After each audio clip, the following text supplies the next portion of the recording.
This is, as we've said, the review of 2016, part 2.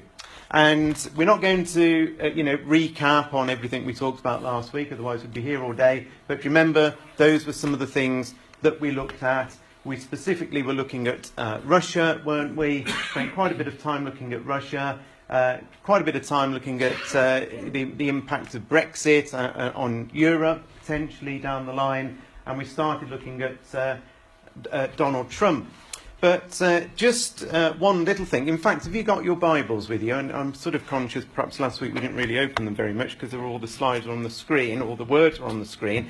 Have just a quick look at Daniel 11 verse 40, because this is the one small recap that I wanted to do just for a second, and you'll see why I want to in just a moment. So in Daniel 11, chapter 11 verse 40, I'll give you a second just to find that.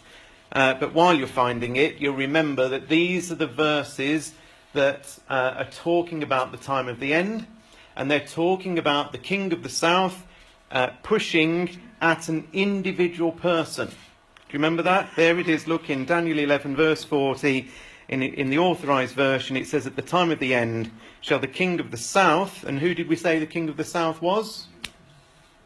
The US, us, it's the Tarshish powers based in Saudi Arabia, and that's why they're south. We'll look at that more in just a bit later on. So at the time of the end, these, America, Britain and so on, push at, that word means to goad, it means to wind up, really. It means to aggravate at him. And we said the him was the king that was mentioned, this individual man that is mentioned from verse 36 to 39. And this man, we said, was none other than Gog from Ezekiel chapter 38. It's the description of Gog. And so what we've got at the time of the end is the America, Britain, and i.e. the king of the south, pushing at this individual. And what we said last time was, it's quite interesting in the dying days of Obama's administration that he appears to be sort of provoking Russia. Because what we said last Wednesday was, of course, that he had expelled 36 diplomats. Do you remember we said that? But I actually said something more. And here's what I said last week. I've grabbed the recording. I'm not playing the whole thing. But here's a little bit of what I said last week. And so what Obama is doing on the back of the US elections is causing as much trouble as he possibly can. And of course, only a few days ago, 36 diplomats were expelled, weren't they, from America. And I'm absolutely convinced between now and the date that Obama leaves office, he will do something more to Putin personally. I actually think he will. That's what I said last Wednesday. He's going to do something more. There's going to be something that happens to Putin between Obama and Putin before the end of his administration. 2 days later, i.e. Friday last week, this was the headline news. This review on Russia's cyber attacks has now been made public, saying the campaign was ordered directly by President Vladimir Putin. The nation's intelligence chiefs have now briefed Donald Trump, the president-elect, on the election attacks. Let's go to our political reporter, Sarah Murray, who's outside Trump Tower in New York. What are you learning, Sarah? Well, Wolf, even after meeting with the heads of the nation's top spy agencies, Donald Trump cannot bring himself to blame Russia for these election-related cyber attacks. But as for the intelligence community, they say they have high confidence. Not only did Russia try to interfere in the U.S. election, but that interference was ordered from the highest levels, from Russian President Vladimir Putin. So lo and behold, 2 days later, and of course Obama is behind this. The Intelligence Committee don't just work on their own and call Trump to a meeting. Obama's hand is behind this. And so the Intelligence Committee pull Trump in and say Vladimir Putin is the man. It's not just Russia that's behind this, it came from him. And what I actually did was, I don't know if any of you have done this, but you can actually download and read the 25-page intelligence report on what America is saying about Vladimir Putin and Russia. And in this report, believe it or not, it's only 25 pages with quite a few spaces, it actually mentions Vladimir Putin by name 31 times. This whole report is just saying this is the man. Now, I've read quite a few books on Vladimir Putin, and sort of almost feel like I've got to know him to some extent by doing this, because these go through his whole history from birth to where we are now. And there's quite an interesting thing with this man. There's something that aggravates him more than anything else, and that is when people do not show him personally respect. That's why he became black belt with judo and so on, because he was a little guy, still is, and he was picked on. And so anybody that he doesn't care if you're enemies, he's quite happy to be your enemy. He doesn't really care if there's trust or not. He doesn't really care about that. He's quite happy to be America's enemy. But what he won't stand is where people are disrespectful of him and of Russia. He wants the world to respect Russia. He wants the world to respect him. He's got this ingrained thing. This is a major, major issue for Putin to be singled out and to be almost poked fun at as well during all of this. Donald Trump's reaction, well, I'll show you a little bit of his reaction that came out later on, earlier on this afternoon. But Trump accepts the US intelligence on Russia hacking, top aide says. You see, Trump is being backed into a serious corner on this now. So he's been presented by all these heavyweights saying, I know you want to be friends with Putin, but we're going to make it as difficult for you as we possibly can. We're going to throw every bit of mud at the wall before you get into power to make it increasingly difficult. And I know there's been even more allegations and bits and pieces that have been happening earlier on today with some false reports that have come out according to Trump. But this is what Trump said at his news conference around about 3 hours ago. Now, I don't know that I'm going to get along with Vladimir Putin. I hope I do, but there's a good chance I won't. And if I don't, do you honestly believe that Hillary would be tougher on Putin than me? Does anybody in this room really believe that? You see where he's gone, where he's been forced to go. He started off by saying over the last few months he's going to be my best friend, we get on really well, to now saying, do you really, there's a good chance we might not get on, and do you really think that I'm not going to be tough on him? This is exactly where Obama was trying to push him. And now I'm not saying in Daniel 11 verse 40 that we have seen the total push here. What I'm saying, though, is I think this could well be part of it. When God says the king of the south is going to goad, is going to push at, is going to provoke this individual, I certainly think we've seen some of that underway on the news over the last few days. Is there going to be more? Could there be more? Most certainly there could well be. But I think we're certainly seeing some of it happen right now in front of our very eyes. So that was the sort of recap from last week, if you like. And what we're going to do, if you think about last week, what we said was there's Russia, there's Europe, there's Britain, there's America. And what we're going to do this evening is focus more and more in until we get into Israel, in fact, right into Jerusalem itself. And so what we're going to do is look at the nations that get closer in towards Israel. So the next nations in the circle, if you like, would be things like Turkey, things like countries like Iran, countries like Syria and Jordan. So we're just going to keep focusing through. And we're going to look at some of these headlines. You remember the Turkish coup and so on and so forth. We'll look at those. And as I promised you last week, we'll conclude all of this with something that I think is quite interesting that points to 2017 as potentially being a hugely significant year. But I'll leave that with you. I'll run that past you towards the end of this. Now, what I thought we'd do is before we start delving into all these other nations, I think, well, this is what I'm going to do. I think what I'm going to do is sort of try and show you how I see the sequence of events running from pretty much start to finish. Now, this is very, very high level. It's only a few slides to try and show you how I see the sequence working. Now, I'm pretty certain there'll be some of you in this audience that will say, well, I don't quite see the sequence like that. That's fine. There could be different ways of cutting this. However, what I would say is, I think what I'm going to show you holds water from a scriptural point of view. And the reason I say that is because what we're trying to do is mesh together many, many chapters, aren't we, from a prophecy point of view. It isn't just Ezekiel 38, is it? There's many, many different chapters. And they've all got to work, and they've all got to synchronise together and work together. And so what I'm going to show you is how I see it syncing, and I absolutely stand behind this as a possibility of the order of things happening. Your order, if you've got a different order, might well still fit, but here's how I think things are going to run through. And once I've shown you this, I think then it's easy to slot in the rest of the nations quite quickly. So here we go with a map of the world. I mean, clearly it isn't the world, but it's a good chunk of it. And the reason I'm showing you this chunk of the world is because predominantly this is the area of the world that God is interested in from a prophecy point of view. Because what God is interested in, of course, are the nations that are impacting Israel. And so, yes, there is big superpower nations like China and so on and so forth, but they're not really mentioned in the scriptures. What we're interested in is this part of the world.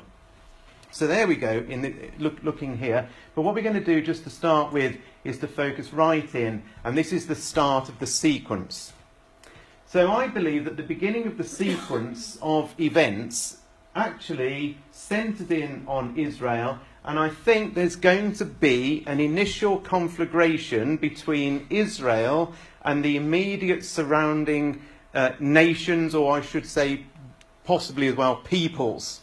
I'm talking here about Hezbollah in Lebanon. I'm talking about the Palestinians in Israel. I'm talking about Jordan. I'm talking about Syria. Because you see, there's too many passages in the Bible that talk about there being an issue between Israel and the immediate neighbours that surround it that needs to be brought into play in all of this in terms of the sequence of events. So I think the sort of chapters that we're looking at that talk about these things would be chapters like Zechariah 12. Zechariah 12 talks about the surrounding countries, the immediate surrounding countries that surround Israel.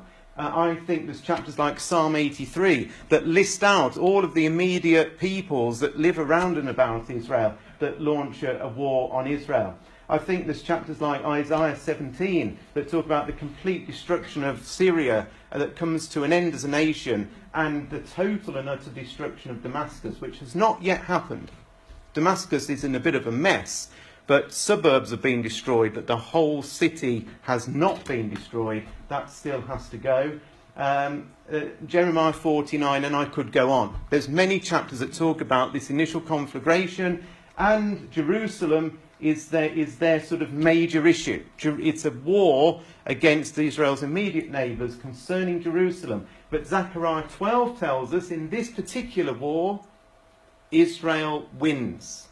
Syria loses. In fact, it says that the pricking briars, right? That's what the Bible calls them, pricking briars. Those are the nations and people that live round and about Israel that are constantly hurting them and poking them and whatever. They're going to be removed.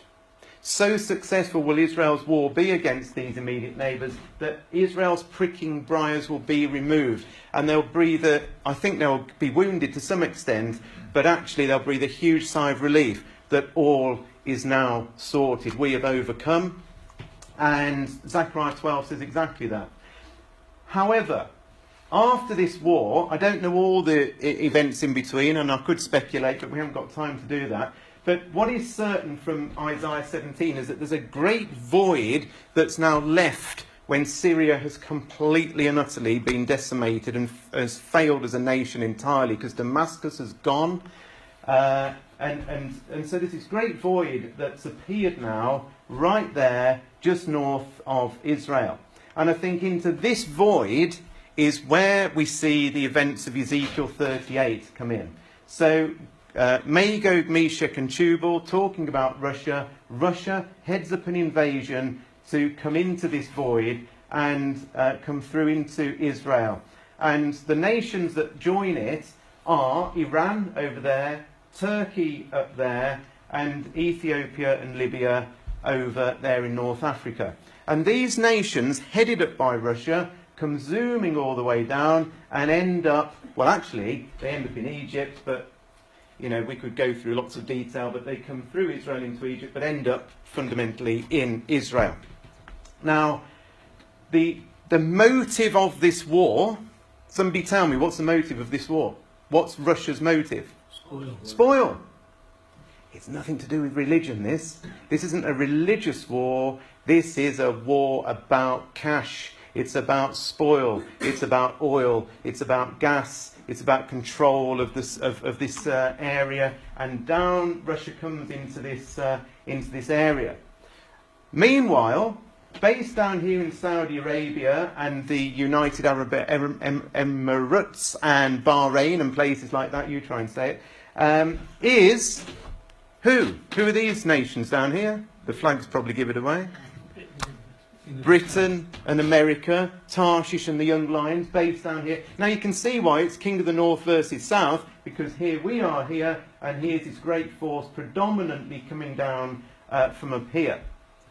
You notice, by the way, I have not included any part of Europe in this war. And I'm going to prove to you, hopefully for the first time, that Europe has nothing whatsoever to do with this stage of the sequence of the war.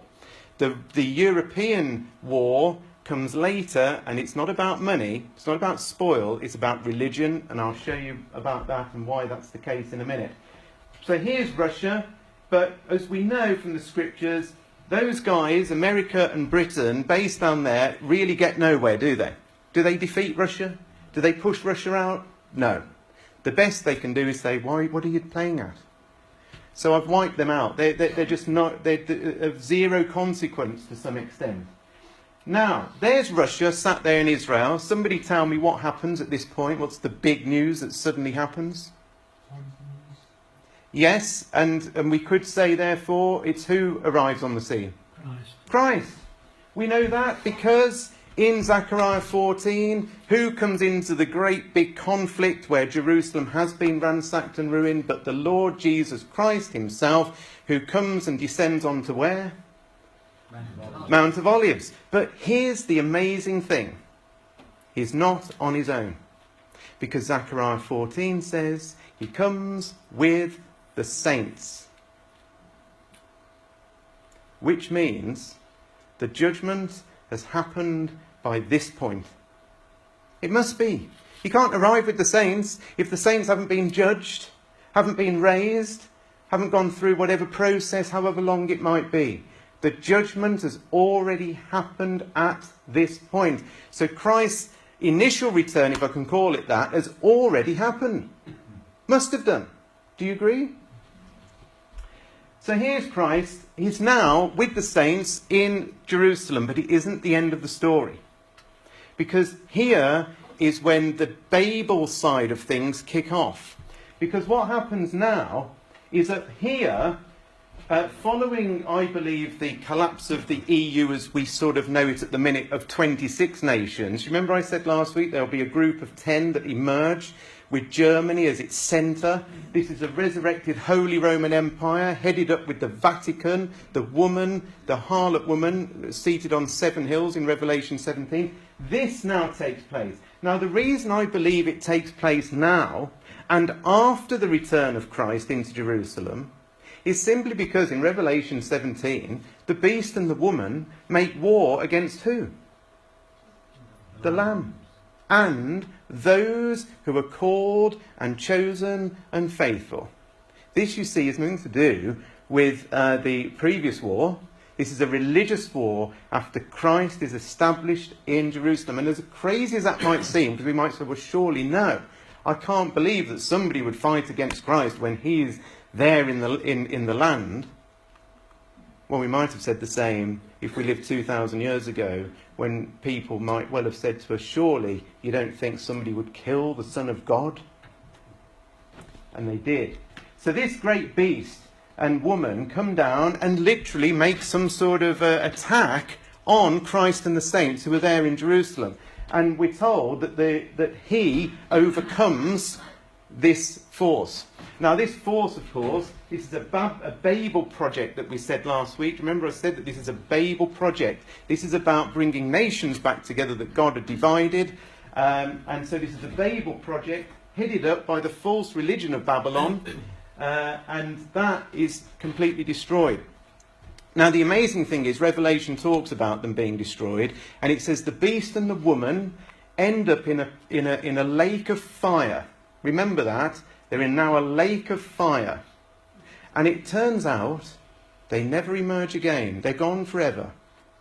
And Christ's kingdom now kicks off, and it now starts expanding and eventually fills the entire world. But you know something? It's not quite the end of the story. And it's this final piece that, to me, makes everything make sense now. And come and have a look with me, if you would, at Revelation chapter 20. And this is something that we don't often think about, but it answers many, many questions, in my view, as to who the beast, who the false prophet is. It answers who Magog is, who some say is Germany, and so on and so forth. Now, if you have a look in Revelation chapter 20, here's something that happens at the end of the 1,000 millennial rule of Christ. Because we've got Christ now ruling, and he rules for 1,000 years. That's what this chapter says. And in verse 7,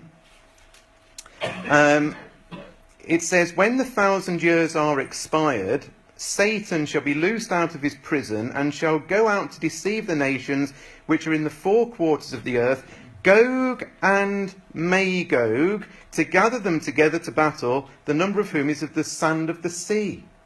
Well, well, well. Gog and Magog suddenly back on the scene at the end of the millennial reign of Christ.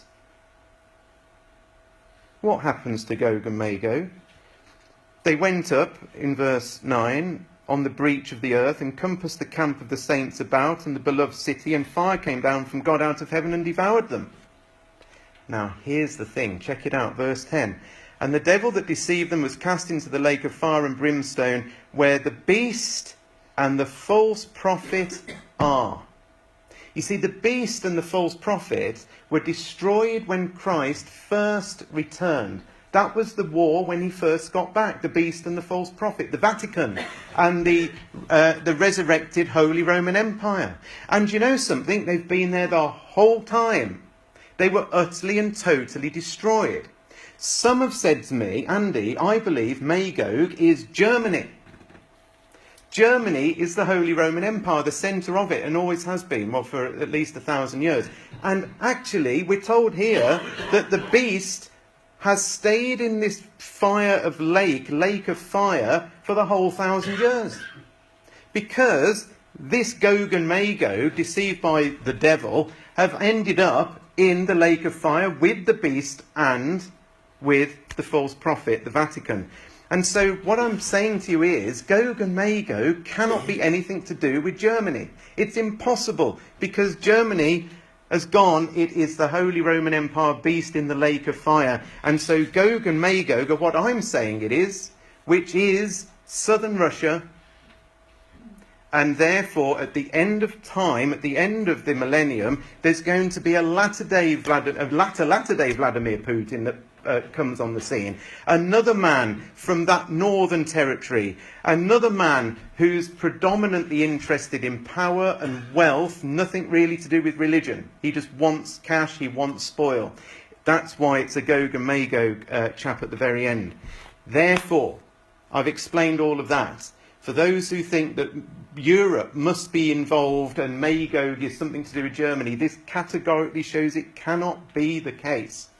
Germany and the Holy Roman Empire are forever finished as a Babel project and a Babylon religion at the return of Christ, never ever to appear again. But Gog and Magog make their final reappearance. And so there is Gog and Magog that reappear at the very end of the millennium, and they come down and attack Christ and the saints that we've just read, but Christ finally finishes it, and that is the end of the story. Or you might say, that's the beginning of the story, because this is when God himself comes back to earth, or not back to earth, but comes to earth and lives on earth with man. God is coming here at that point, because all sin and all death is now removed, and only immortal, sinless people remain on planet earth at that point. So there's my sequence. You might agree with it, you might not. But let's have a look now and slot in all the things that have been happening in that context. So first of all, let's have a look at Turkey. So I'm saying that Turkey is all to do with Togarmah and Gomer in Ezekiel chapter 38, and therefore it's a nation that's on side with Russia, as a partner with Russia when Russia invades. Russia, I don't think, takes over Turkey. It doesn't say that. It actually says Russia and Togarmah are working together, and Russia is acting as a guard to them and protecting them. Now, if you remember last year when we were here, there'd been a plane shot down by Turkey. Turkey had shot down a Russian plane. Do you remember that? And a number of Christadelphians emailed me through the World Watch saying, I thought you said Turkey would be on side with Russia, and yet it looks like there's going to be a war between Russia and Turkey. I said, hold fire. I don't think there will. Because fundamentally, God says that Turkey will be on side with Russia. And you know something? If you remain patient and not get carried away by a headline here and a headline there, look what happens. So after Erdogan apology, he's of course the leader of Turkey. Russia brings Turkey in from the cold. That was on the 2nd of July in 2016. So he apologises, and Russia now says, OK, let's sort of start making friends. Then, if you remember, there was a coup, wasn't there, in Turkey? Do you remember that? And it was quite close to Erdogan losing power. It was pretty close, because the army, many parts of the army had fought against him. Turkey's response to the coup could herald a permanent break with the West. And in fact, that is definitely happening now, because Turkey, for some time, had wanted to join Europe. That isn't part of the plan. You can see that. Turkey isn't part of the beast system. Turkey is part of the Russian system, coming down with Gog and Magog. Now have a look at this. So this was on July the 29th, 2016. Turkey-Russia relations could benefit in the wake of the failed coup. So you can see why I'm now interested in this particular headline, and it continues. So this was now August the 10th. Putin mends broken relations with Turkey's Erdogan. So we're tracking all the way through here, Turkey gradually coming on side. And now I understand why there's a coup. Because the coup is the spark to bring Russia and Turkey back together and to distance Turkey away from the West and America. Because Turkey actually, Erdogan said, I think America is slightly behind this coup that's happened, and therefore I don't really want much more to do with America. I'm distancing myself. Putin says, I'll be your friend. Excuse me, I don't mind you shot down one of my planes. We can patch it up. And that's what that's saying. There they are, look, smiling, happy. Do you know something? As with most bullies, when Turkey hit Russia, instead of Russia reacting, most bullies actually don't like that. And Putin didn't respond aggressively, actually sort of backed away. Putin and Erdogan pledged deeper military contact after gas deal is signed. That was on October the 10th. Deeper military ties. What did the Bible say? Togarmah, Gomer. By the way, Togarmah is eastern Turkey and Gomer is western Turkey. Turkey's an enormous country. And both of those two territories are completely described by Togarmah and Gomer in Ezekiel 38. So there we go. Turkey has moved in exactly the right lines as we thought they were going to, and I think they will continue along that vein.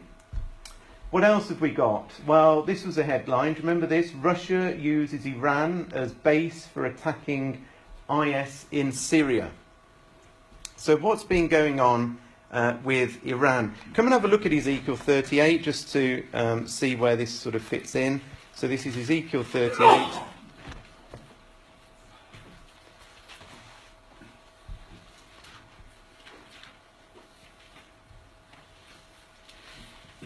So what we've got here is the description of Gog of the land of Magog, chief prince of Meshech and Tubal in verse 2. God saying, I'm going to turn you back, put hooks in your jaws and bring you forth and all your army in verse 4. And then he lists out some nations that come down with Russia or join Russia in this great big huge army that invade Israel. And the first on the list is who? Persia. And who's Persia? Iran. So first on the list is Iran. Second on the list is Ethiopia and Libya. There's Gomer, and next on the list is Togarmah. That's the Turkey bit there in verse 6, Gomer and Togarmah. But Persia is first on the list. You might therefore imagine that in the scale of it, Iran is the next big and closest element and partner of Russia. It's almost like God's listing these things out for us. So what's been going on with Iran, and do we see Russia and Iran working together? Well, yes, we do. So what we've got here is Iran firing missiles marked with Israel should be wiped, I think it said off the face of the earth. So we've basically got here Iran firing missiles, and then over there, this was all happening in March last year. So clearly, so there we go, that's that. Look at this one. Top Iranian general, Iran preparing for all-out war with America. This was in April last year, 2016. And of course, this is after the deal, isn't it? This is after the deal has gone through with America. And they're still talking about war. But here's an interesting one. Putin encourages Iran to join the Russia-led Eurasian alliance. So Putin is setting up this conglomeration of nations, and he wants Iran to join him. What does the Bible say? Iran is going to be with Russia. And if you look in verse 7, it says, be prepared, prepare for yourself, you and your company that are assembled unto you, and be a guard unto them. In other words, protect them, look after them, guard them. A bit like the Queen has guards that are guarding her. I think that's what we're talking about there. Syria conflict, Russian bombers use Iran base for airstrikes. That was also in August. And this caused quite a big story, didn't it, around the place, because for Russia to use its planes from Iran really needs a lot of military coordination for that to happen. And they don't really need to use Iran to launch attacks. So it was more about saying, look, we can use our partners like Iran to launch attacks if we so wish. Iran nuclear deal could collapse under Trump. Trump has said it's the worst deal, literally the worst deal he's ever seen in all of his life. I'm going to get rid of it. If he does do that, and goodness only knows what he will end up doing, I don't know, but he might do. And if he does do that, that in itself could create quite a lot of tension. Well, to say the least, it could create an enormous amount of tension if Trump keeps his word on that one. Iran, Russia reaffirm Middle Eastern access. That was December. That's only about 2 weeks ago.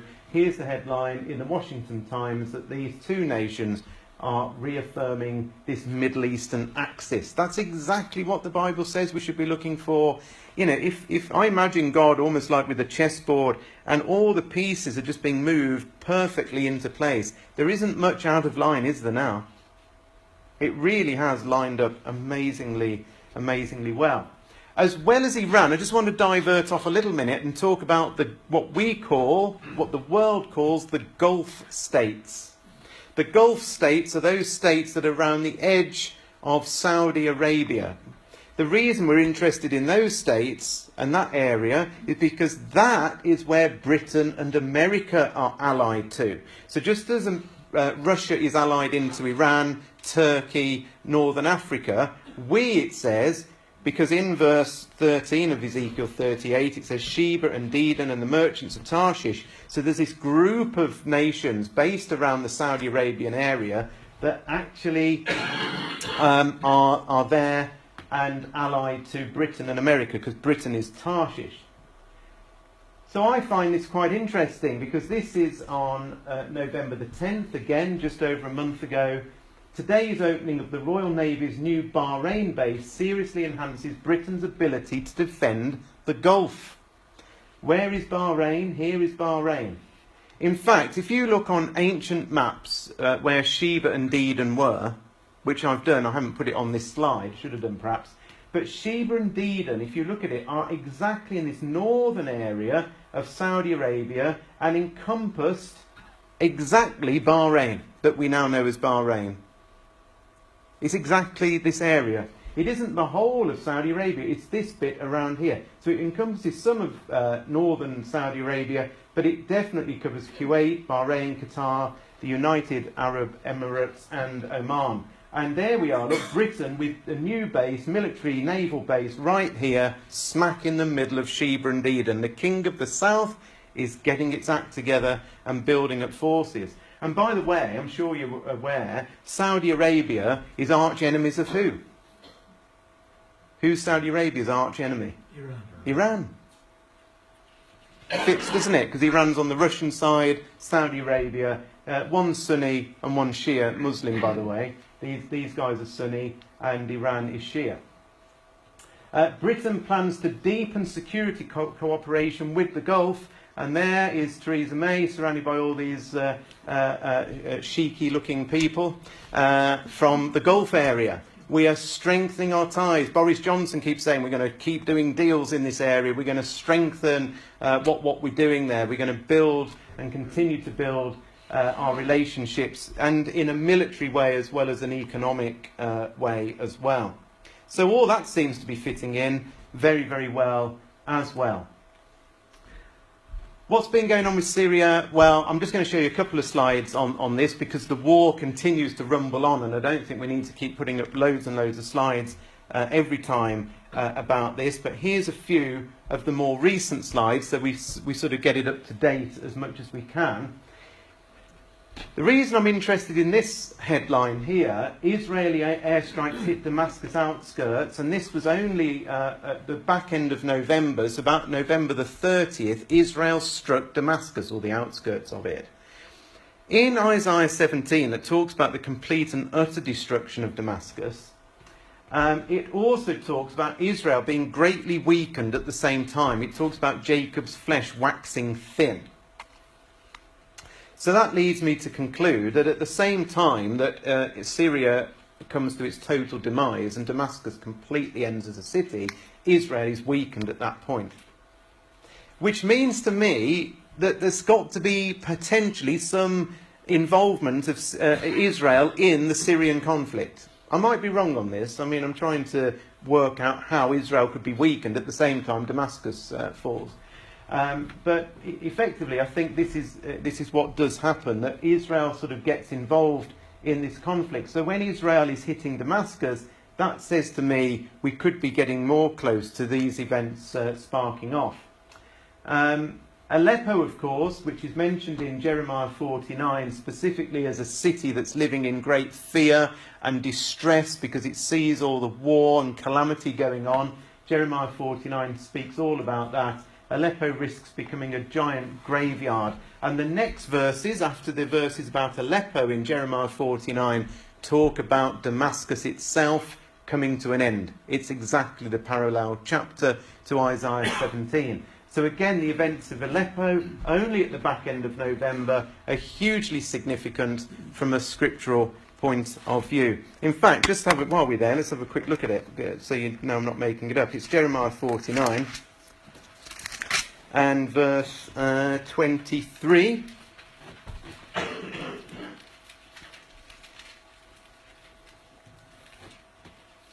So Jeremiah 49, verse 23, and it says concerning Damascus. This is my authorized version. And then it says Hamath is confounded and Arpad.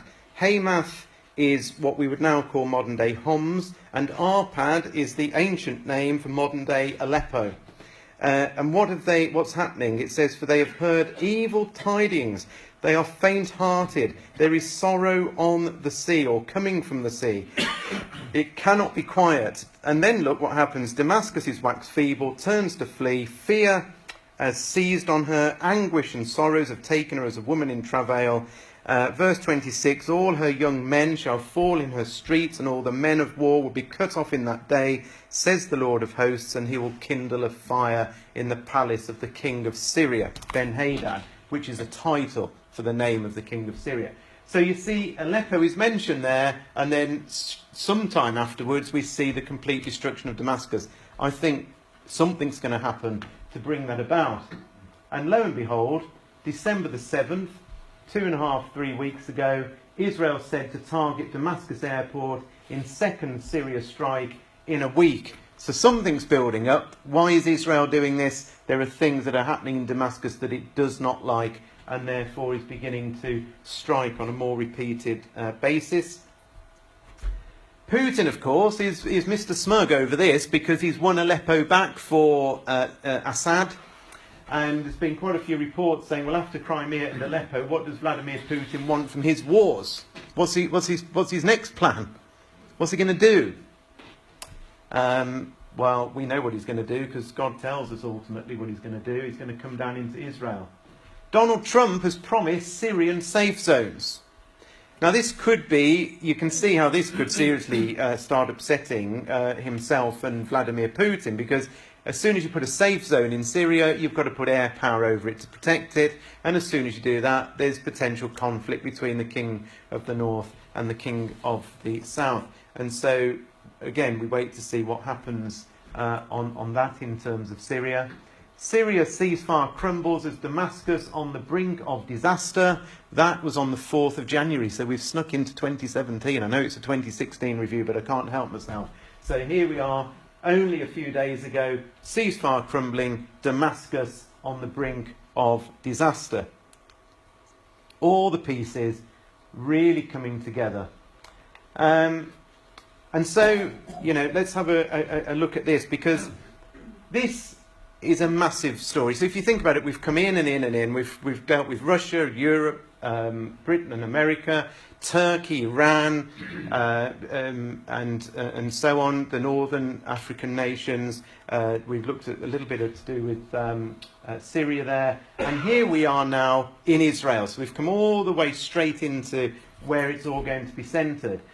And this is quite incredible stuff, because the other thing that Obama's done, he really has made a right hash of it, to be fair, because in his dying days of office, not only is he trying to wind Russia up to such an extent that Trump has got no hope, he's also trying to do everything he possibly can to stop Trump having any major win with Israel by really forcing Israel down a track that Obama wants it to go down. And I'll explain this in just a second. I'm sure you've seen it on the news. But here we go. Obama, BAM is short for Obama. Obama betrays Israel. That's the big headline there. So we'll have a look at that in just a second. This has been building up over the last few months, because back in October the 14th, this was the headline: Israel freezes UNESCO ties for denying Jewish holy sites. Now, UNESCO is a United Nations body that effectively looks after holy sites and sites of, sort of national significance, and it sort of protects them and looks after them. And of course, one of these sites that it potentially says it has something to do with and sort of make sure everything's fine is the Temple Mount area. And on October the 14th, UNESCO, well, let me read this. It says, it comes after the body approved a text which repeatedly used only the Islamic name for a hilltop complex which is known as the holiest site in Judaism. The site is known to the Jews as Temple Mount. So UNESCO basically said Temple Mount and everything in it is Arab. It's nothing to do with Israel. They didn't quite say it as bluntly as that, but effectively that is exactly what they said. And Israel froze cooperation with the UN's cultural agency, accusing it of denying Judaism's connections with the religion's holiest sites. This is big, isn't it? This is now Jerusalem becoming a problem, and Israel really fighting back verbally, really, at this point. And here we go, look. So this now is in December, just a couple of weeks ago, Obama's parting betrayal of Israel. So that was UNESCO doing that bit on its own, and now Obama's stepping into the breach, and he says, right, I'm going to poke Israel in the eye before I go and make things very painful for you. And this is what it said in that article. President Barack Obama's ill-advised decision, and by the way, this is Bloomberg View. President Barack Obama's ill-advised decision to order the US to abstain on a United Nations resolution condemning Israeli settlements breaks with the past US policy undermines a vital ally and sets back the cause of Middle East peace. Yet it also offers Democrats and Republicans a chance to unite around a more realistic approach to resolving one of the world's most intractable conflicts. The resolution passed last week says Israeli settlements built on land occupied since the 1967 war have no legal validity. It thus brands the 1/10 of Israel's Jews who live in East Jerusalem and the West Bank as residential outlaws, and could thereby strengthen the efforts to sanction or boycott Israel or even sue it in international bodies. Now, this wasn't just a case of America abstaining. Netanyahu and the Israeli government have said it wasn't just about America abstaining from this vote. It was the fact that America, behind the scenes, organised the vote. That's what's wound up Netanyahu to this extent. Have a listen to him here. Over decades, American administrations and Israeli governments have disagreed about settlements, but we agreed that the Security Council was not the place to resolve this issue. We knew that going there would make negotiations harder and drive peace further away. And as I told John Kerry on Thursday, friends don't take friends to the Security Council. I'm encouraged by the statements of our friends in the United States, Republicans and Democrats alike. They understand how reckless and destructive this UN resolution was. They understand that the Western Wall isn't occupied territory. I look forward to working with those friends and with the new administration when it takes office next month. You can feel the anger there, can't you? He's not happy at all with what Obama's done, but the Security Council resolution is passed and will not be overturned. So Israel now is very much on the back foot. And in Obama's parting shot, he could well have sparked off not only things with Russia, but he could also have sparked things off with Israel. On top of all of that, Trump has suddenly started talking about Jerusalem, as he does with his tweets and his Twitters and goodness knows what else he does. But here, the Palestinians to Trump, it says, moving embassy to Jerusalem equals a declaration of war, because what Trump has said, well, let me show you what Trump has said. We will move the American embassy to the eternal capital of the Jewish people, Jerusalem. And we will send a clear signal that there is no daylight between America and our most reliable ally, the State of Israel. There you go. So he's been pretty emphatic about that. In fairness, other presidents-elect have said that they would move the embassy into Jerusalem, but probably not quite as powerfully as this man. He really has said this. And only a couple of days ago, and so on the 7th of January, where are we now? It's the 11th, I think, is it, of January today? But there we are on the 7th of January. Moving US embassy to Jerusalem is a red line. Jordan is warning. So you move the embassy, that's a red line. There's conflict. Jordan, by the way, is one of the nations that will get involved in the initial conflict with Israel when Syria gets involved. So there we are. Lots and lots happening, and Jerusalem is suddenly very much on the news, and I think will increasingly be so. In the last 5-10 minutes, I want to show you, though, why it is that potentially everything has lined up for this year. Do you want to see that quickly? Or have you had enough? No, We may as well do it to the end now, might we? Let's do it to the end. Okay. Let me show you why 2017 could be a spectacularly significant year on our calendar, on God's calendar. Remember this, the Lord Jesus Christ foretold events of AD 70 and the scattering of the Jews. He said that when you see Jerusalem compassed with armies, you know the desolation thereof is nigh, and they're the days of vengeance. He then said that the people of Israel, the Jews, would fall by the edge of the sword and be led away captive into all nations. We know that. That happened in AD 70. He didn't stop there, though. If that was the end of his sentence, if that was a full stop and the end, instead of a colon and a continuation, what a desperate situation for the Jews. But Jesus didn't stop. It was a colon, and he said, after that, and Jerusalem shall be trodden down of the Gentiles until the times of the Gentiles be fulfilled. So in other words, Jesus said, look, yes, Jews will lose control of Jerusalem until one day they get control of it back once again. And so with many other passages in Ezekiel and so on, we've known for a long, long time, well, before I was born and way back to when Christadelphians began with John Thomas, where in 1848 he said, actually, Israel will be re-established one day in the land of Palestine.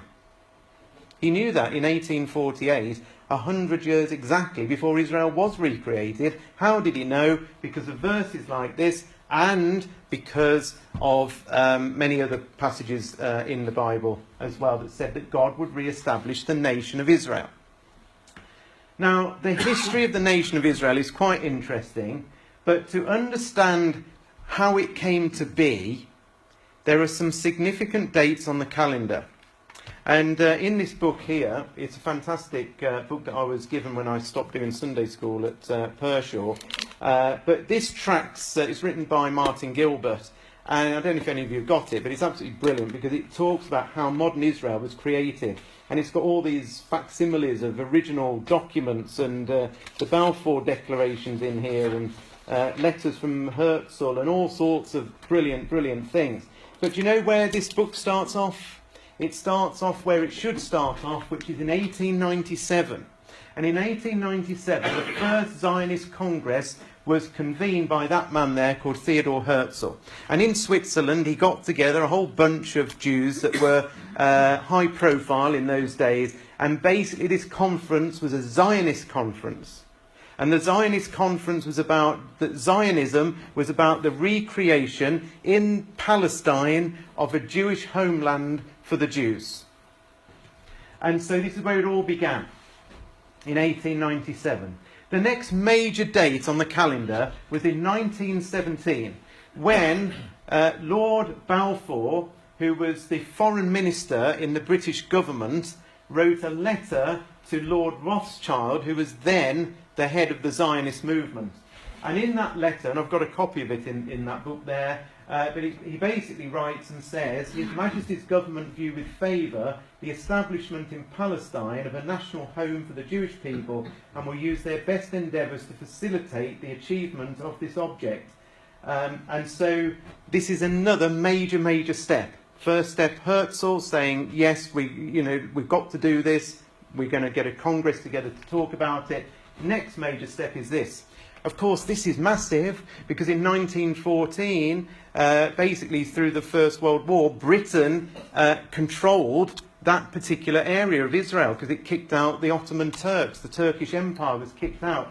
So we were the controlling power of Israel, or Palestine as it was at that point. Hugely significant because the empire was at its peak at that point. The next major thing that happened, so Britain as the empire said, hey, we're going to help you get into the land. But it was 30 years later exactly, in the same month, almost to the day, in 1947, when the UN voted exactly the same as what Britain had said 30 years before. And that was to approve a partition of the land to allow the creation of the state of Israel. Yeah, that was 1947. And of course the following year was when Israel was born, in May 1948. In 1967 was the next major event, and this one is probably the peak of it all, really, because this one is when the Jews finally controlled Jerusalem. Up until this point, when the UN had partitioned the land, they said, Jerusalem is on the Arab side, and Israel is on this side. So Israel did not have control of the whole of Jerusalem. It had a little bit of it, but not all of it. But in the Six-Day War, where Israel fought with all its surrounding neighbours, Israel won and took over the whole of the land, and most significantly at that point, Jerusalem. Big event on God's calendar, don't you think? Definitely. The next big event that happened was this. There were a number of wars that rumbled along after 1967, but something changed in 1977. And in 1977, peace talks for the first time began between Israel and Egypt. They'd never had any peace talks with any of their neighbours before, and suddenly and Jimmy Carter was the American president at the time, and he pushed them. After 30 years of conflict, we're now going to get this off the ground, and we're going to start making peace. And so peace talks began. And really, since then, there haven't been any great big major events. The whole thing has rumbled on for 40 years. And really, the conflict hasn't gone away, and it hasn't exploded into anything major. It's just kept rumbling on, and people have kept talking about peace, but never quite getting there. But here's the thing. This is quite an amazing timeline. You see, in 1897 up to 1917 up to 2017, I should say, up to now, is 120 years. So the whole project of Israel began, and a 120-year period has gone by up until now. In 1917, for the first time ever, the occupying land and the occupying powers of the land said, we will give this land to the Jews. And 100 years have gone by, which brings us up to 2017. In 1947, the world, through the UN, voted to say, do you know what, we are going to give the land to Israel. Another massive, significant point. That 70 years have gone by. In 1967, they took over Jerusalem, and 50 years have gone by that bring us up to today. And peace talks between Israel and its surrounding neighbours began in 1977, that brings us 40 years later to now. Now, here's the thing. All of these dates, all of these years, are hugely significant from a biblical point of view. Every one of those dates is massive. Let me show you very quickly. All of these numbers in the Bible are to do with judgment or release of people or the end of a time of testing. Watch this. 120 years is only mentioned once in the Bible, and it's in relation to the flood. In Genesis chapter 6, God says, I will put up with this for 120 years. At the end of 120 years, the flood came.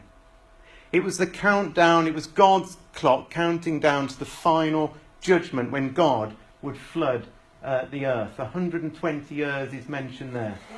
100 years is mentioned in Genesis chapter 15, and it's the very, very first time that the word generation is mentioned in relation to a time period, and a generation is mentioned as being 100 years exactly.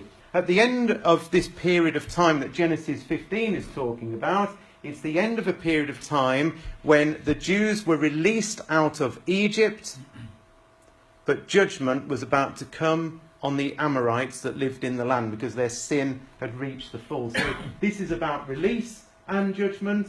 This is about judgment. 70 years. Now 70 years, you remember, is to do with the captivity of Israel being in captivity in the land of Babylon. And God said, after 70 years, I will release you. You will go back to the land. So Israel was in captivity, and then there was release. That was at the end of 70 years. 50 years is the big one. 50 years is the year of Jubilee. In the Bible, there's a final 50th year. Every 50 years is a Jubilee year. And in the 50th year, it's a year of release. It's a year when all debts were forgiven. It didn't matter what debts you had, they would be forgiven. And so 50 years, hugely significant period of time. 40 years in the Bible is significant of the time of testing. That's why the Jews spent 40 years in the wilderness. It's actually why Jesus spent 40 days in the wilderness. 40 is symbolic of a time of testing. So what I'm suggesting to you is that 2017 lines up rather amazingly with all of these significant time periods in the Bible. Just by coincidence, would you say? Or could it be that 2017 is the time both of the beginning of the judgment, but perhaps, for some, release? Do you see that? Could be, couldn't it? especially when you add together all the things that we've talked about for 2 nights with Russia, with Britain, with Brexit, with Trump, with Jerusalem, with Syria, with Iran, with Turkey, with all of these things that have happened one after the other, and Jerusalem suddenly coming full pelt into the headlines with Trump statements and Obama doings. We really could be on the very brink of amazing things to happen in this year. I've gone on enormously, but hopefully it's shown you over these 2 evenings that God and his angels, the Lord Jesus Christ, are working flat out, I believe, right now. All the pieces are together. It probably needs one piece to start the checkmate sequence, but at some point that could happen, and it could happen at any day. But for those who are visitors in here thinking, well, do I wait for, maybe Russia to come down or things to happen more so than even now? I would say don't. Because the judgment has taken place, as I said at the beginning, before Russia actually does come down and makes his move. If you're going to do something, there might not be too long left.